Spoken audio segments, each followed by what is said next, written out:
Hello, everyone, and welcome to Topic 8, Social Entertainment. So, essentially, this talks about gaming, games, and how we can integrate digital and social media marketing into the game industry.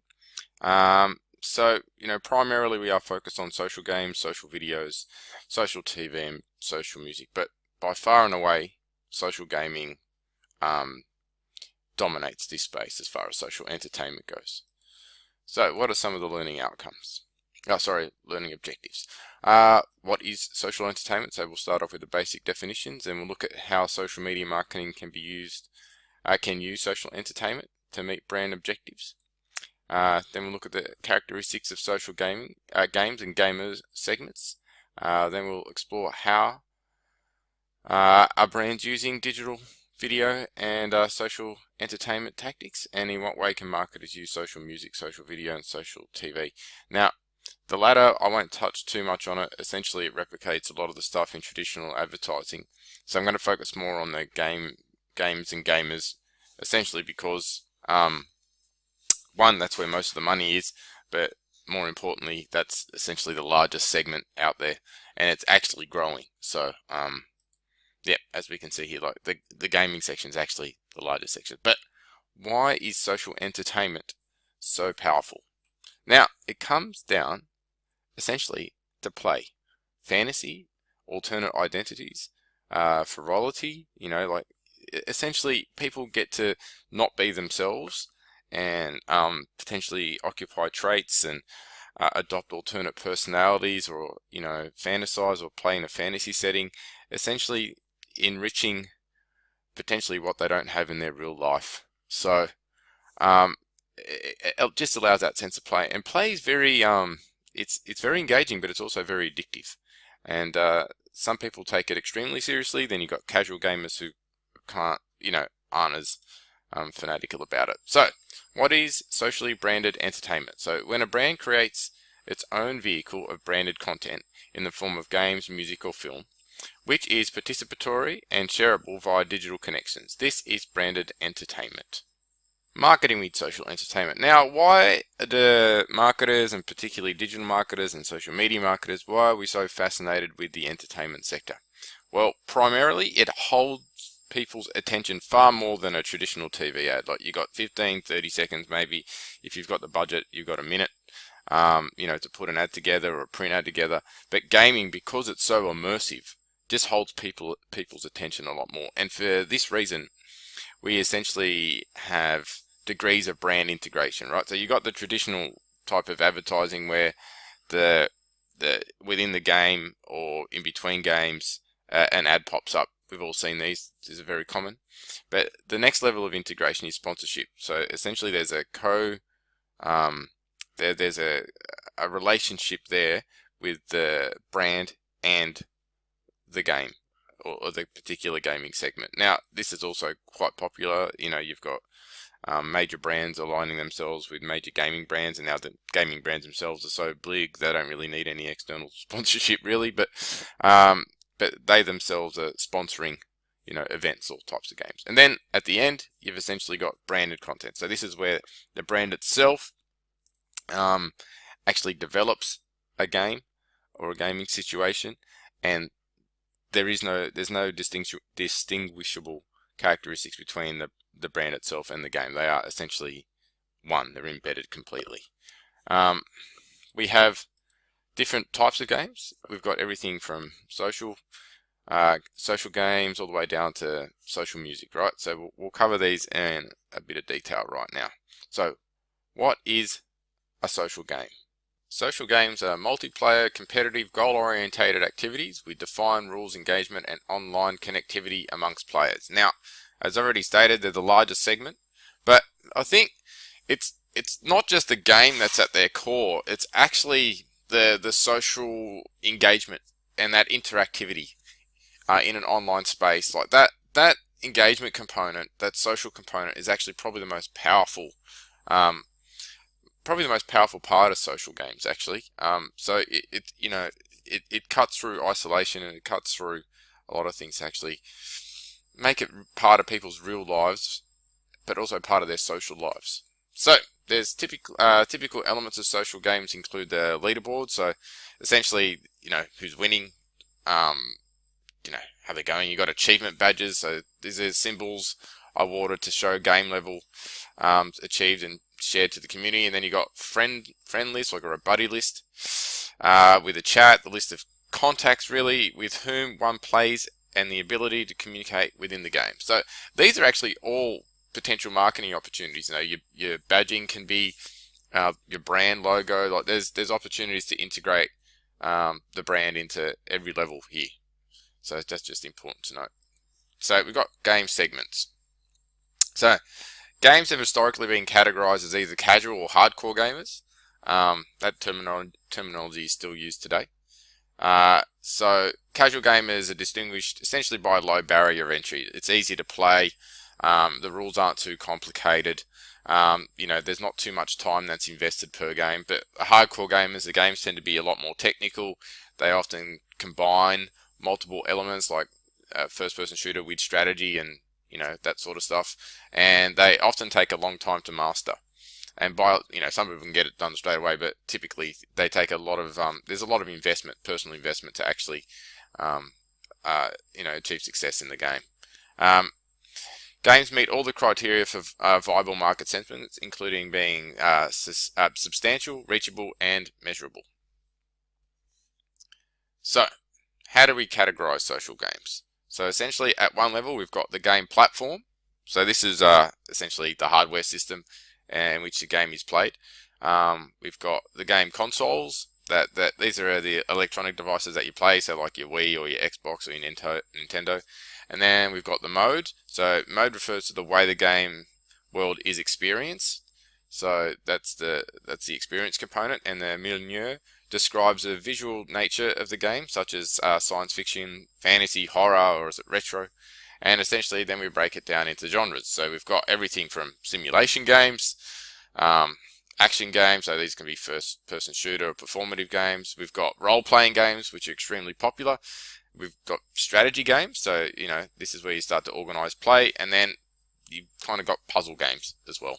So as it would suggest, you are solving a puzzle. Now, first-person shooter games and role-playing games are really, really popular. The simulation games like Second Life and stuff have exploded, and within them there's it's an entire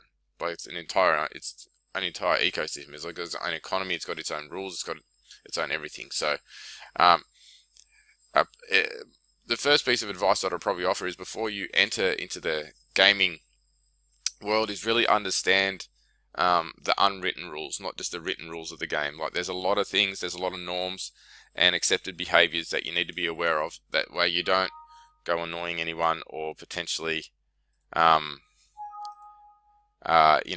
taking a misstep which could come back at you reputationally. So it's really important to understand the rules of the game. Alright, moving on. Options and game-based marketing.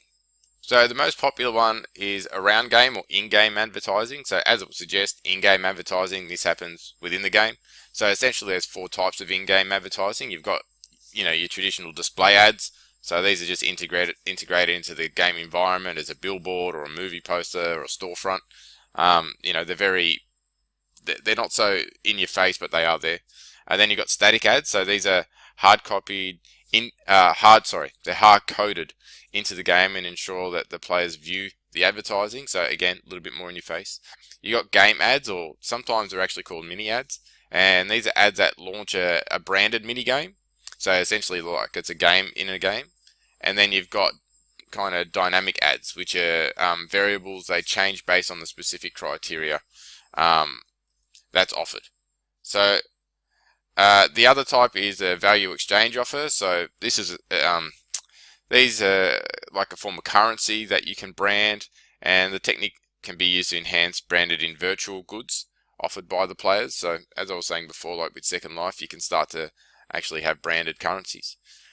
Second, we've got product placement. So product placement, simple. It's just, I'm sure you've learned about it in the introduction to market. It's essentially where the brand item is placed within the properties of the game, just as it is with TV programs. So screen placement that visually incorporates a brand into the scenery are the most common forms of product placement. So essentially it's just in the screen. And then you got the script placement. So this is when the actors or the people within the game actually mention or verbally mention the brand. Now it's not so often. Often what you get is the screen placement. Yes, and brand integration it's a lot like the film industry's plot placement. So essentially plot placement involves situations in which the brand itself is actually incorporated into the story, and it's a substantive component of the story. And then you've got advergames. So advergames itself is a form of branded entertainment. It's essentially designed by the brand to reflect the brand's positioning statement. So you know what goes on in your head in comparison to your competitors. And brand recall is best when the brand is in harmony with the game story. So, you know, again, it's all about positioning the brand and reinforcing the brand and encouraging brand recall.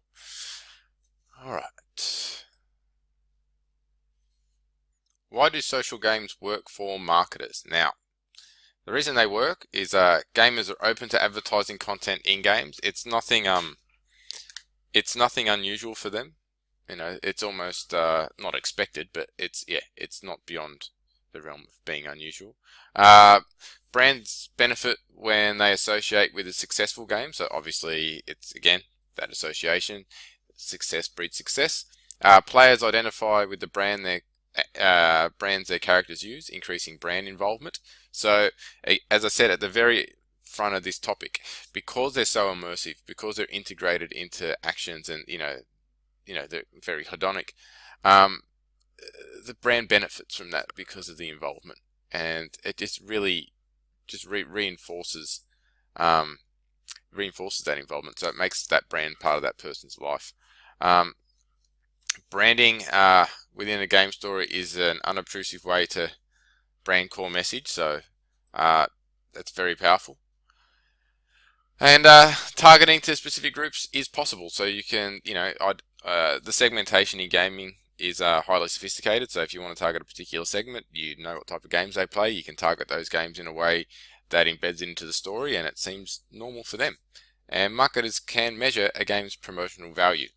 So this is really, really important. So they can actually target and identify exactly what advertising in that game is actually worth. So there's also just a couple of models that we really need to be aware of. You've got the transference effect. So essentially when positive feelings rub off on the brand. So like if they enjoy the game, they enjoy the brand. That's transference. The transference effect. You've also got the meaning transfer model, which essentially states that consumers associate meaning with the endorser and then transfer the meaning to the brand. So it's a little bit like the transfer effect, but it's based on meaning. And then you got narrative transportation theory. Kind of explains how even imagined interactivity can build positive brand attitude. So I'll just say that as again, transference effect, meaning transfer model, and the narrative transportation theory kind of are kind of central in regards to advertising and gaming. So original digital video and branded video, these are increasingly becoming very popular, especially around esports. But as with other forms of social entertainment, opportunities for marketing with social video and film follow the same continuum, low to high brand presence, ranging from in-video advertising and brand integration to original branded content. So I'll just scroll back up. As we discussed here, you've got, again, just advertising for video and film all the way to branded content. So branded video entertainment creates its own digital video content, right? So this is essentially the highest level that you can achieve. The stories provide an opportunity to feature the brands less obtrusive than advertising while providing the value for the viewer in the form of entertainment. Red Bull does a fantastic job with this, with all their different sports. So whether it's surfing or motocross or whatever, they have the Red Bull channel that you can watch. They develop Red Bull branded content, and then essentially it goes along and forms a level of entertainment which is really captivating for the viewer. Then you've got social TV. So social TV is technology that supports communication and social interaction in either the context of watching television or related to TV content. So for social TV to be social media marketing, it not only needs to be designed to meet marketing objectives, but also be participatory and shareable. Now, it's that those two last points are fundamental. Like, if it's not participatory and not shareable, it's not social, right? So it's not just about you're watching it on your phone as opposed to watching it on a TV. It's actually the interactive component that's really, really important. And it's really important to understand that the experience of watching TV is enhanced by social media. I'm sure everyone has engaged in a Twitter or Facebook chat, or a messenger chat with people whilst watching a particular show. Or it doesn't have to be in real time, you don't have to be watching it together, but that conversation can happen over time, independent or in concurrence with the TV. So there are opportunities for this, especially if the brand gets involved in the conversation itself and embeds it in the conversation. It actually becomes even more enriching, and it actually gives the brand a bit of personality and makes them stand out. And then finally, we've got social music. So essentially, we've got in-network advertising and immersed branding. So social music is primarily based around cloud services providing stream sound. So brands can include many types of ads on social media sites, including audio play, display ads, billboard ads. If anyone's watched YouTube Music or any of those streaming services, you'll notice in between songs that an ad will pop up. But you've also got the flip side to that, where you've got immersive branding. So brands that want a more integrated option need to find ways that the brand itself can add value to the content that the target market values. These are less often produced because, one, it's tricky to look authentic and not look like you're trying to just run an ad, but also because I don't think marketers quite yet have really evolved to immerse themselves in the social music scene. Like, they've embedded themselves in songs, like you've got plenty of songs that have product placement in them, but in a social streaming sense, that it still really hasn't been fully tapped. So the next topic we'll cover social commerce, topic 9, and thanks very much.